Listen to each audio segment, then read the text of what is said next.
میں ہوں سلمان رشید اور یہ ہے ایک مسافر کی دنیا۔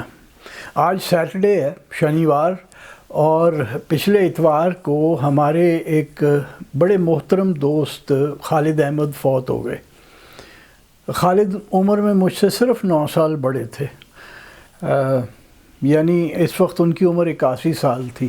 خالد احمد کو میں پہلی بار جاننا شروع ہوا کہیں لیٹ 1970s میں شاید، یا 80 کی دہائی کے شروع میں ان کے کالم پڑھتا تھا میں۔ اب مجھے یہ نہیں یاد کہ اس وقت وہ کس ٹائٹل سے وہ کالم لکھتے تھے، نام ان کا ہوتا تھا، اور اس زمانے میں تو تصویر بھی نہیں چھپتی تھی ساتھ میں رائٹر کی۔ اب تو ہر اخبار میں جو کالم نگار ہے اس کی تصویر ہوتی ہے۔ میں بہت ان کی طرف، جسے کہتے ہیں نا ڈرا ہوا، وہ تھی ان کی ایک کالم فرنٹیئر پوسٹ میں لکھا کرتے تھے، اور اس زمانے میں فرنٹیئر پوسٹ ابھی صرف پشاور سے چھپتا تھا، لاہور سے نہیں چھپتا تھا۔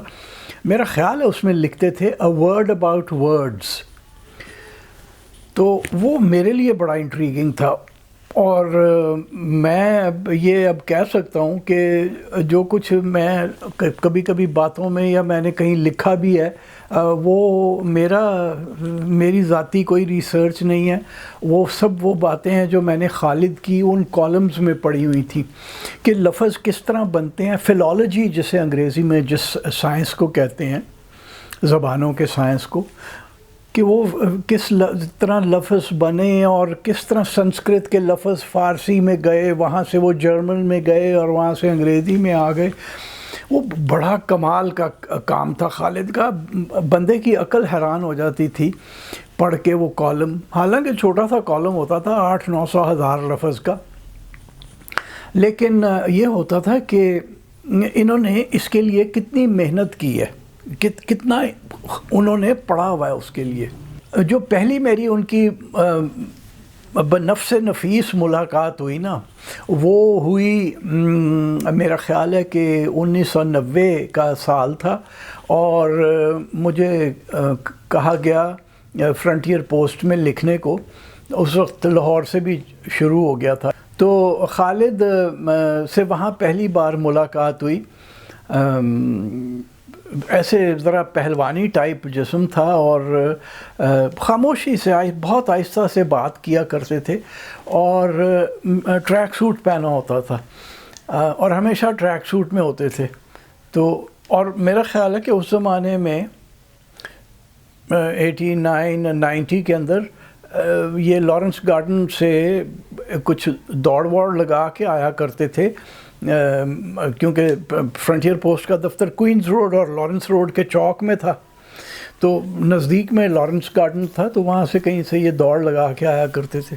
تو اب جب آپ رائٹر کو مل لیتے ہیں تو پھر آپ ان کے کالم مزید شوق سے پڑھتے ہیں، تو میں نے بھی ان کے کالم پہلے بھی شوق سے پڑھتا تھا، اب ذرا زیادہ شوق ہو گیا، اور پھر جب کوئی بات ہوتی تھی تو پھر جا کے پوچھ بھی لیا کرتا تھا۔ جو مجھے خالد احمد کی ایک بات بہت ہی کمال کی نظر آئی، وہ یہ تھی کہ جب بھی وہ بات کرتے تھے تو وہ بات بڑی واضح ہوتی تھی، اس میں کوئی گھمن گھیری، کوئی گنجلک، کوئی کچھ نہیں ہوتا تھا، وہ سیدھی بات ہوتی تھی، وہ ایک دم آپ کو سمجھ آ جانے والی بات ہوتی تھی۔ میں بہت سے ایسوں کو بھی جانتا ہوں کہ جن سے آپ ایک سوال پوچھ لیں تو پھر آپ سوچتے ہیں کہ ہائے ربا، میں کس مصیبت وچ اپنے آپ نوں پا لیا، کتھے میں پھنس گیا، کیونکہ وہ ایک الاپ ہوتا ہے لفظوں کے اگلنے کا، اور وہ اس میں آپ کو سمجھ نہیں آتی کہ کہہ کی رہا ہے بندہ۔ وہ ہمارا دوست ہے رفیق احمد، فیقہ کے نام سے سارے اسے جانتے ہیں، کارٹونسٹ ہے، تو میں کہتا ہوں فیقہ عرف رفیق احمد، جبکہ الٹا ہونا چاہیے۔ وہ فیقے کا ایک کارٹون مجھے یاد ہے کہ کوئی لوگ بیٹھے ہوئے ہیں اور میز کے اوپر اثاروں نے یوں کیا ہوا ہے جیسے الٹی کر رہے ہیں وہ میز کے اوپر، اور لفظ الفابیٹس گری ہوئی ہیں۔ وہ کارٹون بالکل عام لوگوں کے اوپر فٹ ہوتا ہے کہ وہ الاپتے رہتے ہیں لیکن بات میں کوئی مطلب نہیں ہوتا، بس بلا مقصد۔ خالد اس کے بالکل برعکس تھے، ان کی ہر بات جو تھی نا وہ سمجھ آنے والی تھی اور واضح تھی۔ تو اس طرح سے میری ان کی ساتھ بہت دوستی ہو گئی. اور اس زمانے میں 90 میں تو مجھے لکھتے ہوئے ابھی 4-5 سال ہی ہوئے تھے, 6-7 سال, تو مجھے تو کوئی جانتا نہیں تھا. لیکن جب میں فرنٹیئر پوسٹ میں لکھتا تھا, خالد میرا آرٹیکل پڑھتے ہوں گے, ٹریول پیس ہی ہوتے تھے, میں سفر کر کے آ کے کچھ لکھا کرتا تھا, تو کئی بار مجھے کہتے تھے کہ ٹھیک کام کر رہے ہو. تو اور ان کا سٹائل یہی تھا شاباش دینے کا کہ ٹھیک کر رہے ہو. خالد کی یہ تھی کہ وہ شاباش دینے سے کبھی وہ نہیں ہوتا, اس میں کنجوسی نہیں کرتے تھے, وہ کھلے دل سے دیتے تھے, تھوڑے لفظوں میں, لیکن دیتے ضرور تھے. تو جیسے جیسے وقت گزرتا گیا میں ان کے ساتھ زیادہ وہ ان کے قریب ہوتا گیا. کئی بار ان کے گھر بھی جایا کرتا تھا اور بڑی دلچسپ ان کے ساتھ گفتگو ہوتی تھی. ایک بار وہ مجھے کہنے لگے کہ تم ایسے کرو کہ جمعرات کو آنا, ویروار کو, تو میں تمہیں ایک جگہ لے کے جاؤں گا. میں چلا گیا, انہوں نے مجھے اپنی موٹر میں بٹھایا اور وہ لے کے مجھے ایک جگہ گئے, پتہ نہیں ڈیفینس میں یا کہاں, وہاں پہ بڑے بڑے لوگ تھے, مسعود اشر صاحب اس میں ایک تھے, اور بھی کوئی صاحبان تھے, اور بہت ہی کمال کی وہ بیٹھک تھی. یعنی وہ انٹلیکچوئلز کی ایک بیٹھک تھی, اور جس میں میں اپنے آپ کو نا ایک چھوٹا سا کیڑا سمجھ رہا تھا. مجھے کہنے لگے کہ اگر تم ہو سکے تو ہر جمعرات کو آ جایا کرو, تو میں ہی تمہیں لے جایا کروں گا. تو لیکن میں وہ کار چلانے کا اتنا چور ہوں کہ مجھے موت پڑتی ہے سڑک پہ نکلتے ہوئے, تو میں نہ جا سکا. ایک بار اور شاید گیا تھا ان کے ساتھ. ہمارے دوست فقیر سید ایجاد الدین, جن کی اپنی بہت ساری کتابیں ہیں, وہ انہوں نے یہ ان کا جمعے کو کالم آتا ہے ڈان میں, تو انہوں نے خالد کے بارے میں لکھا. ایک فقرہ مجھے ان کا بڑا پسند آیا, وہ فلالوجی کے حوالے سے, وہ جو لفظوں کے اوپر وہ کرتے تھے کہ لفظ کس طرح بنتے ہیں, کہاں سے کیسے سفر کر کے ایک جگہ سے دوسری جگہ پہنچتے ہیں, کیا تبدیلی آتی ہے. اور یاد رہے کہ خالد روسی بہترین بولتے تھے اور جرمن بھی جانتے تھے. کتنی جانتے تھے یہ مجھے نہیں پتا, لیکن وہ ان کی جو جرمن لفظوں کے اوپر جو وہ بات کیا کرتے تھے, اور ان کو سنسکرت سے جب وہ جوڑتے تھے تو ادھر سے پتہ لگتا تھا کہ جرمن سے بھی اچھے بھلے واقف ہیں. فقیر ایجاد الدین کا ایک فقرہ بڑا کمال ہے. ہی کنسارٹیڈ ود اے ہیرم آف ورڈز, یعنی وہ لفظوں کے ایک حرم میں رہے, ان کے ساتھ وہ ان کا کھیل تماشا لفظوں کے ساتھ ہوا کرتا تھا. جو دوسری بات خالد احمد کی بڑی کمال کی تھی نا, وہ یہ تھی کہ وہ مستقبل کو, آنے والے وقت کو بڑا صحیح کر کے پہچانتے تھے. ایک تو اگر آپ ان کے پہلے زمانے میں کالمز پڑھتے, جب ابھی افغانستان کی جنگ لگی ہوئی تھی, امریکہ جو جہاد کر رہا تھا روس کے خلاف, اس کی وہ چالو تھی ابھی 80 کی دہائی کے اندر, تو تب خالد احمد جو لکھا کرتے تھے اس سے پتہ لگتا تھا کہ ان کو آگے نظر آ رہا ہے کہ کیا ہونے والا ہے. اور انہوں نے بہت دفعہ ایک ہوشیار کرنے کی کوشش کی یہ وطن عزیز کی جو اسٹیبلشمنٹ ہے اس کو, کہ بھائی یہ جو آپ لوگ کر رہے ہیں اس کا وہ ہوگا جو پھر بعد میں ہوا. تو ایک یہ ان کی بڑی کمال کی بات تھی. جب یہ پاک فوج نے کارگل کا مارکہ کیا تو میں لاہور سے باہر تھا, پاڑا چنار میں تھا. میں کچھ دن کے بعد جب آیا تو میں سیدھا گیا ان کے پاس. میں انہیں مرشد کہتا تھا, پیر کہتا تھا, تو میں ان کے پاس گیا اور میں نے کہا کہ یہ بتائیں اب یہ کیا کیا ہے. کہنے لگے بڑا غلط کام کیا ہے. تو یہ میں نے کہا اب کیا ہوگا. کہتے ہیں دونوں میں سے ایک کو جانا پڑے گا. تو میں نے کہا کہ آپ نواز شریف اور واجپئی میں سے ایک کو کہہ رہے ہیں. کہتے ہیں نہیں, مشرف یا نواز شریف میں سے ایک کو جانا پڑے گا. 3 مہینے نہیں گزرنے دیے تھے کہ مشرف نے نواز شریف کو نکال دیا. یہ بات ہے 99 اکتوبر کی, 1999 کے اکتوبر کے مہینے کی. تو کوئی 12-15 مہینے بعد جنوری 2001 میں گیا افغانستان. طالبان کا 1 کا زمانہ تھا, اور واپس جب میں آیا تو مجھے خالد کے پاس میں گیا اور میں کچھ داستانیں سنا رہا تھا. میں نے وہاں کی کوئی باتیں بتائیں تو کہنے لگے کہ امریکہ پہ نظر رکھو کچھ ہونے والا ہے۔ میں نے کہا جی ہیں یہ کیسے؟ کہنے لگے یہ مشرف بھی ہے یہاں پہ، حالات بالکل سازگار ہیں تو کچھ ہونے والا ہے۔ 8 مہینے بعد 9/11 کا واقعہ ہو گیا اور امریکہ نے پھر چڑھائی کر دی افغانستان پہ۔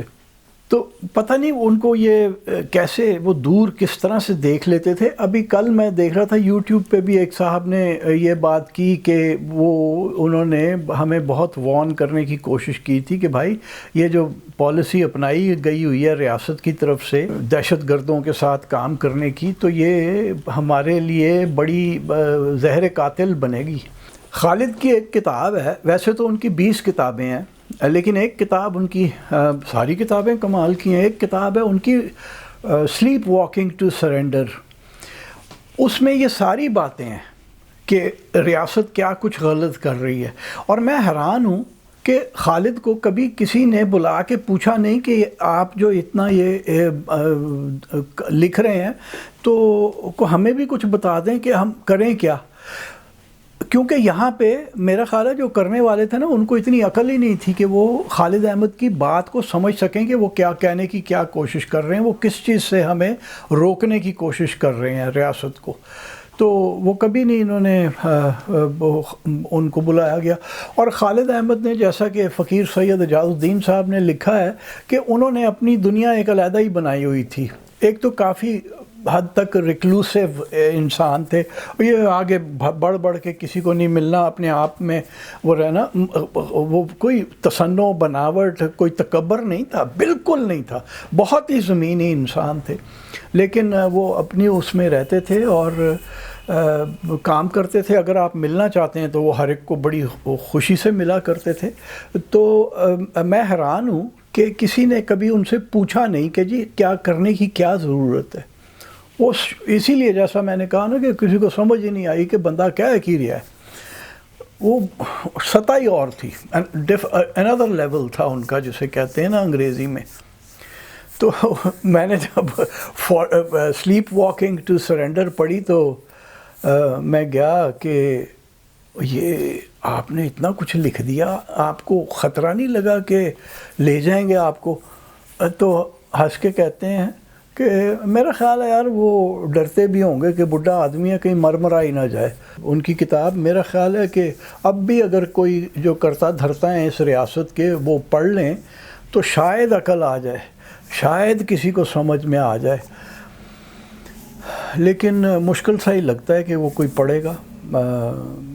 خالد احمد اب نہیں رہے، اور جو مجھے سب سے بڑا دکھ ہے جس کا، اور جب میں جنازے پہ بھی گیا تو وہ سب سے بڑا میرا دکھ تھا، وہ یہ کہ تقریباً کوئی 1 مہینہ پہلے مجھے ایک دن فون کیا کہ تم بڑا ٹھیک کام کر رہے ہو اور بس یہ تم نے جاری رکھنا ہے، یہ کرتے رہنا ہے تم نے۔ اور وہ میرا خیال ہے یہ جو میں ہسٹری کے اور یہ انوائرمنٹ کے اوپر یہ جو ویلاگز بناتا تھا وہ اسی کے بارے میں کہہ رہے تھے۔ تو میں نے کہا کہ جی وہ میں نے ایک دفعہ فون کیا تو آپ کا جواب نہیں آیا، تو میں تھوڑا سا پریشان تھا، اور مجھے پھر جب میں نے پوچھا تو پتہ چلا کہ کچھ صحت ٹھیک نہیں ہے۔ تو میں نے کہا کہ میں چاہ رہا تھا کہ میں آؤں آپ کے پاس کبھی۔ کہتے ہیں ہاں تم ایسے کرو فون کر کے آ جانا۔ تو میں نے کہا جی کل تو میں جا رہا ہوں حیدرآباد، اور میں نے کوئی 8 دن کے بعد واپس آنا ہے، اس کے بعد میرے پاس کچھ کام ہوگا لکھنے کا، اس سے میں فارغ ہو کے آپ کے پاس آتا ہوں۔ تو میں نے پروگرام یہ بنایا ہوا تھا کہ میں جاؤں گا اپنا کیمرہ لے کے اور ان کی کچھ تصویریں کھینچ کے لاؤں گا، اور وہ آ کے کام میں لگ گیا، کام ختم کیا، اور جس دن وہ فوت ہوئے ہیں اس سے وہ اتوار کو فوت ہوئے ہیں، میں نے میرے خیال ہے بدھ یا جمعرات کو میرا کام ختم ہوا، تو میں نے سوچا کہ میں اب فون کر کے جاتا ہوں۔ پھر وہ 1-2 چیزیں اور تھیں بیچ میں، اس میں لگ گیا۔ تو جب جنازے پہ میں گیا تو ان کے بھائی ساجد نے اور ان کے کزن ہیں جن کا نام میرے ذہن سے نکل رہا ہے، وہ انہوں نے مجھے بتایا کہ یار ہم ساتھ اکٹھے تھے جب انہوں نے تمہیں فون کیا اور تم نے کہا کہ تم کہیں جا رہے ہو. کہتے ہیں یار وہ اس کے بعد جو ان کے بھائی ساجد تھے وہ کہنے لگے کہ انہوں نے مجھے کہا یار وہ ایسے کریں گے کہ یا میری طرف تو کیا ہی بیٹھیں گے ادھر. اور آپ کو میں بتا دوں خالد کا جو کمرہ تھا وہ کتابوں کا ایک اس میں انبار تھا. میں نے ویل ریڈ لوگ دیکھے ہیں اور خالد کی جو کلیکشن تھی جو ان کے پاس تھا وہ کمال ہی تھا. تو وہ انہوں نے ساجد سے کہا کہ یہ ہم ایسے کریں گے کہ تمہاری طرف آ جائیں گے, وہیں کھانا وانا بھی ہو جائے گا تو وہیں بیٹھیں گے. تو بس وہ ہمیشہ کی طرح وہ منیر نیازی نے کہا تھا نا کہ میں دیر کر دیتا ہوں, تو اس بار بھی دیر ہو گئی. اور پھر سوموار کو صبح اخبار میں پڑھا کہ خالد احمد اب ہم میں نہیں ہے. تو اب مجھے نہیں سمجھ آتی کہ میں کس کے پاس جایا کروں گا فیوچر دیکھنے کے لیے, وہ آنے والا وقت دیکھنے کے لیے, کیونکہ خالد آنے والا وقت دکھانے والے تھے. وہ ہمیشہ آپ کو جو بات کرتے تھے وہ آپ کو آگے پہنچا دیتے تھے کہ آگے کیا ہونے والا ہے.